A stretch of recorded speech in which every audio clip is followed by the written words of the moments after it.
के बारे में, गीता सार यानी कि भगवत गीता के बारे में। दोस्तों, दुनिया का सबसे बड़ा धर्म युद्ध महाभारत में कुरुक्षेत्र की रणभूमि पर उस समय के दौरान भगवान अपने शिष्य अर्जुन को कुछ बातें समझाए थे, जिसे हम गीता सार भी कहते हैं। लगभग 5000 साल से भी ज्यादा का वक्त महाभारत के युद्ध को बीत चुका है, लेकिन आज भी लोग भगवत गीता के सार को उतना ही महत्व देते हैं। हिंदी साहित्य और पुराणों में दो प्रमुख महाकाव्य बहुत प्रचलित है, जिनमें से पहला है रामायण और दूसरा है भगवत गीता। यह हिंदी मान्यताओं के अनुसार पवित्र ग्रंथों में से एक है। दोस्तों, आज हम हमारे इस वीडियो में बात करने जा रहे हैं श्री भगवत गीता के उपदेशों के बारे में।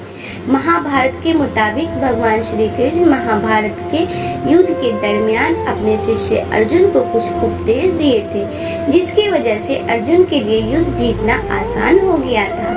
गीता के उपदेश को जीवन का सार या जीवन के उपदेश भी कहा जाता है। वहीं अगर आप हिंदू धर्म के अनुसार महाग्रंथ के उपदेशों को अपने जीवन में भी लागू करेंगे तो आपका जीवन बहुत ही आसान हो जाएगा।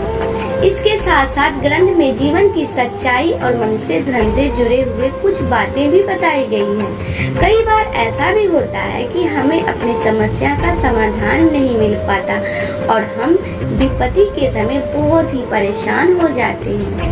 कई लोग तो अपने गुस्से पर अपना आपा खो बैठते हैं या फिर अपनी समस्या से भी विचलित होकर भाग पड़ते हैं। ऐसे में गीता में दी गई उपदेश हमारे जीवन की सारी समस्याएं चुटकी में हल कर सकती है और हमें अपने जीवन जीने के लिए एक बेहतर कला सिखाती है, साथ ही अपने जीवन में सफल होने की प्रेरणा भी देती है।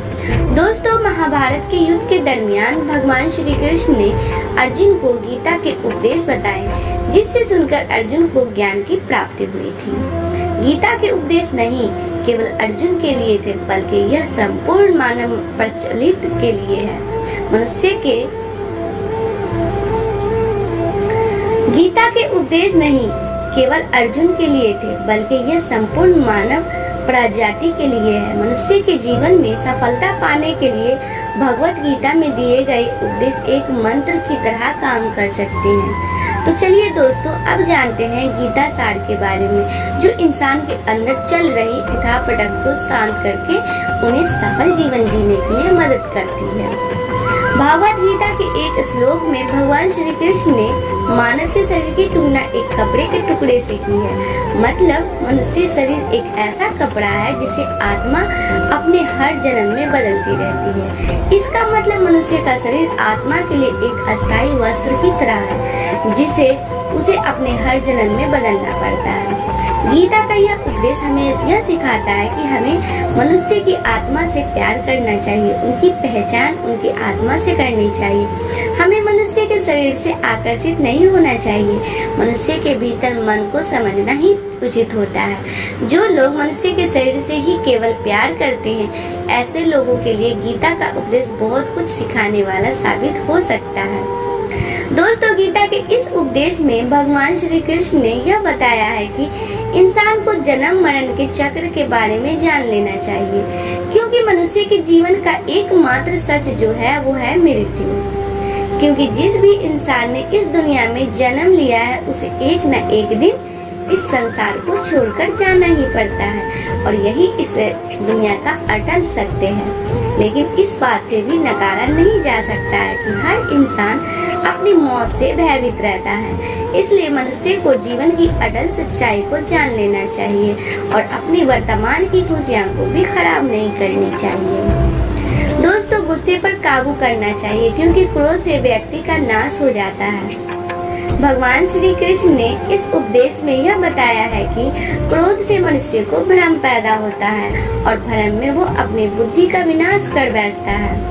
क्रोध में जब मनुष्य की बुद्धि काम नहीं करती है, तब मनुष्य का तर्क वितर्क करने की क्षमता नष्ट हो जाती है और व्यक्ति का वही नाश हो जाता है। इसी तरह हर एक व्यक्ति को अपने गुस्से पर काबू करना सीखना चाहिए। मनुष्य गुस्से में कई बार ऐसा काम कर देते हैं जिससे उसके बाद में जाकर हानि का सामना करना पड़ता है।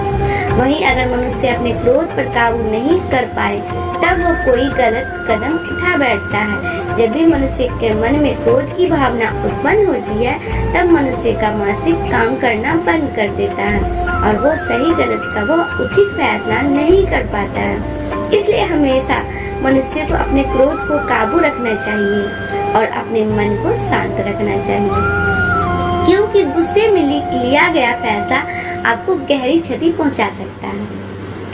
दोस्तों, व्यक्ति अपने कर्मों को नहीं छोड़ सकता है। भगवान श्री कृष्ण ने गीता के सार में यह बताया है कि कोई भी व्यक्ति अपने कर्मों को नहीं छोड़ सकता, जिसका मतलब व्यक्ति साधारण समझ के साथ अपने कर्मों में लगे रहते हैं। उन्हें अपने कर्म से हटना या छोड़ना नहीं चाहिए, क्योंकि वो ज्ञानवादी नहीं बन सकते हैं। वहीं अगर मनुष्य अपने कर्मों से पीछा छुड़ा ले या अपने कर्म करना बंद कर दे तब वो अपने रास्ते से भटक जाता है। संसार का नियम है जिसके मुताबिक मनुष्य को अपने कर्मों को करते रहना होगा। जो व्यक्ति अपने कर्मों से बचना चाहता है या वो अपने कर्म को करना बंद कर देता है, ऐसी परिस्थिति में वह मनुष्य मन ही मन में डूबता जाता है। अर्थात जिस व्यक्ति का जो स्वभाव होता है वो उसी के मुताबिक अपने कर्मों को करता है। मनुष्य को देखने का नजरिया अलग होना चाहिए। गीता के सार में मनुष्य के देखने के नजरिए के बारे में भी कुछ बातें बताई गई हैं। इसमें लिखा गया है कि जो व्यक्ति ज्ञान को और कर्मों को एक रूप से देखता है उस व्यक्ति का नजरिया सही है। अज्ञानी पुरुष के पास ज्ञान नहीं होता, इसी वजह से वो हर किसी भी चीज को गलत नजरिए से ही देखते हैं।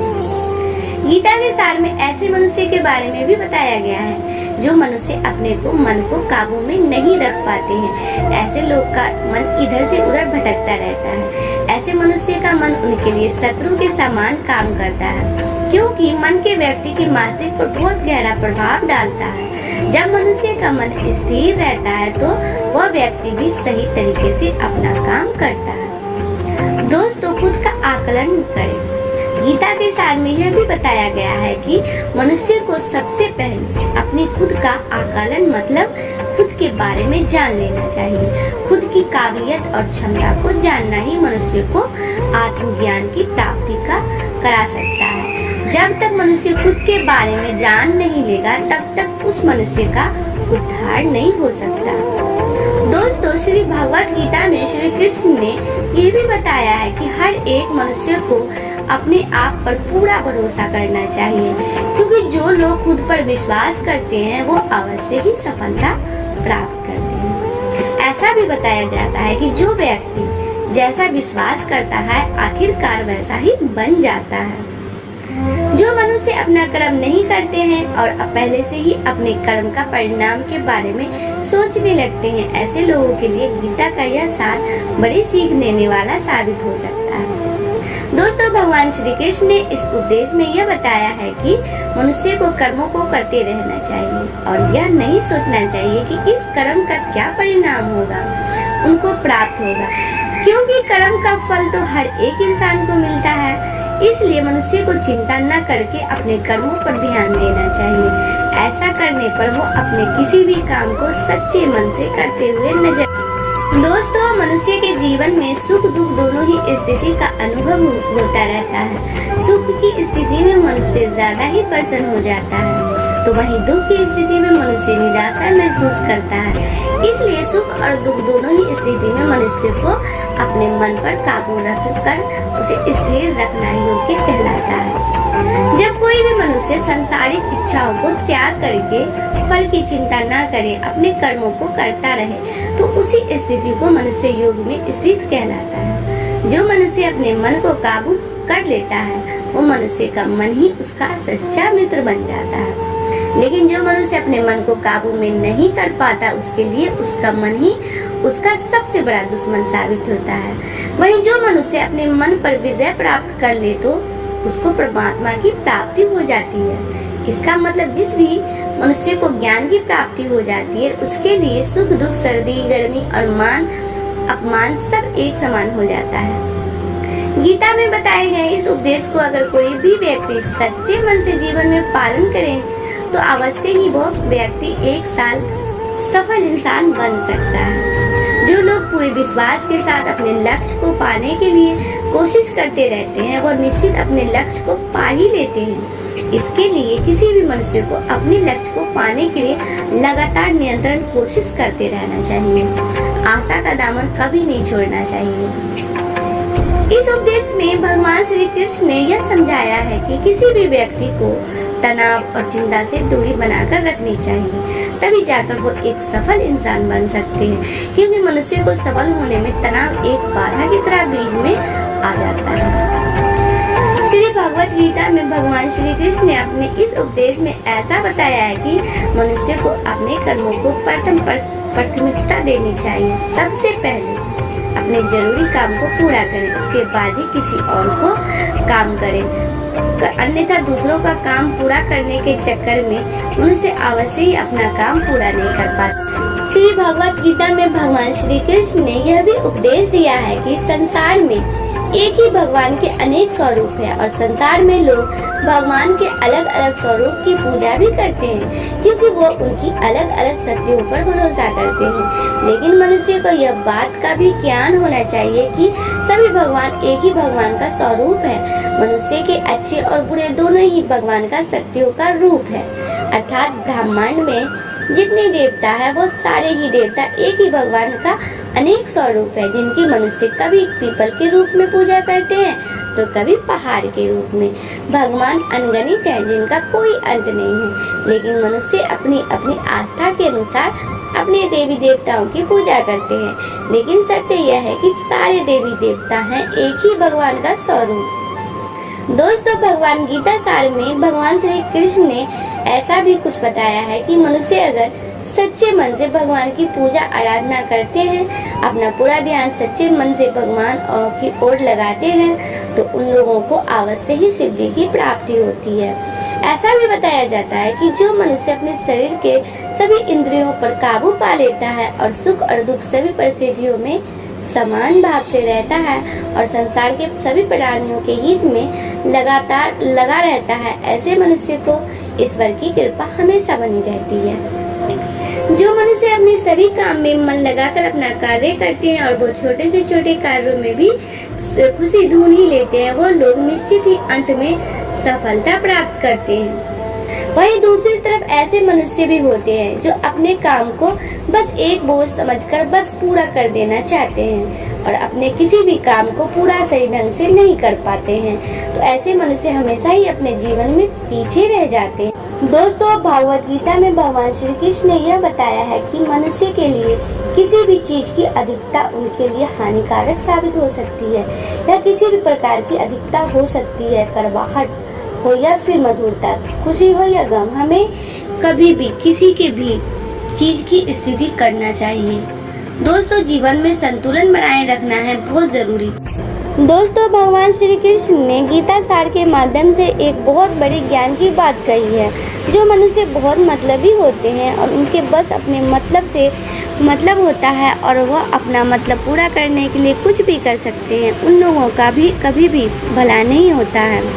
आपको यह बात भी बता दें कि मनुष्य का स्वार्थ उसे अन्य लोगों से दूर ले जाकर उसे नकारात्मक स्थिति और ले जाता है, जिससे वो व्यक्ति संसार में अकेला रह जाता है। वहीं गीता में ये भी कहा गया है कि एक ही स्वार्थी व्यक्ति शीशे में फैले धूल की तरह होता है, जिसकी वजह से वह व्यक्ति अपना सही प्रतिबिंब कभी देख नहीं पाता। इसलिए किसी भी व्यक्ति को अगर जीवन में खुशीपूर्वक अपना जीवन व्यतीत करना हो तो अपने स्वार्थ को कभी भी अपने पास नहीं आने दे, क्योंकि एक स्वार्थी मनुष्य दोस्ती में भी अपना स्वार्थ निकालने की कोशिश करता रहता है। इसलिए जीवन में ऐसा मनुष्य बने जो अपने साथ साथ लोगों की भलाई के बारे में भी सोचे, तभी जाकर वो मनुष्य एक सफल और खुशीपूर्वक अपना जीवन व्यतीत करता हुआ नजर आता है। दोस्तों, ईश्वर हमेशा ही अपने भक्तों का साथ देते रहते हैं। जो मनुष्य इस प्रभावशाली सत्य को मान लेता है तो उसका जीवन पूरी तरह से बदलता हुआ उसे महसूस होता है, क्योंकि संसार का निर्माण भगवान ने ही किया है और वही इस पूरे संसार को चला रहे हैं। इंसान तो बस एक कठपुतली है जो भगवान के इशारों पर चल रही है। इसलिए मनुष्य को कभी भी अपने भविष्य और वर्तमान की चिंता नहीं करनी चाहिए, क्योंकि भगवान उनकी हर एक विकट परिस्थिति में उनका साथ देते हैं और हमें मुश्किल से बाहर निकालते ही हैं। इसलिए हम सबको ईश्वर से सदैव भरोसा रखना चाहिए। दोस्तों, भगवद गीता के इस सार में ऐसे मनुष्य के बारे में बताया गया है जो सदैव ही हर एक परिस्थिति में सत्य पर संदेह की आदत रखते हैं और ज़रूरत से ज़्यादा शक करते हैं। ऐसे लोगों के बारे में भगवान श्री कृष्ण ने ऐसा कहा है कि पूर्ण सत्य की खोज या हमेशा संदेह करना मनुष्य को दुख का कारण बनती है। शक करना एक ऐसी आदत है जो मजबूत से मजबूत रिश्ते को भी खतरे में डाल देती है। वही जिज्ञासा होना एक अलग बात है, लेकिन पूरी तरह से सत्य की खोज या फिर संदेह करना उसको दुख प्रदान करती है और शक करने वाला इंसान कई पास अंत में पछतावा के अलावा कुछ नहीं कर पाता। महाभारत के युद्ध के दरमियान भगवान श्री कृष्ण द्वारा दिए गए गीता उपदेश को लोग अगर अपने जीवन में उतार ले तो आप निश्चित ही जीवन में सफल हो सकते हैं। गीता सार के यह उपदेश एक सफल जीवन के निर्माण के लिए बेहद महत्वपूर्ण भूमिका निभाते हैं। आज के लिए बस इतना ही।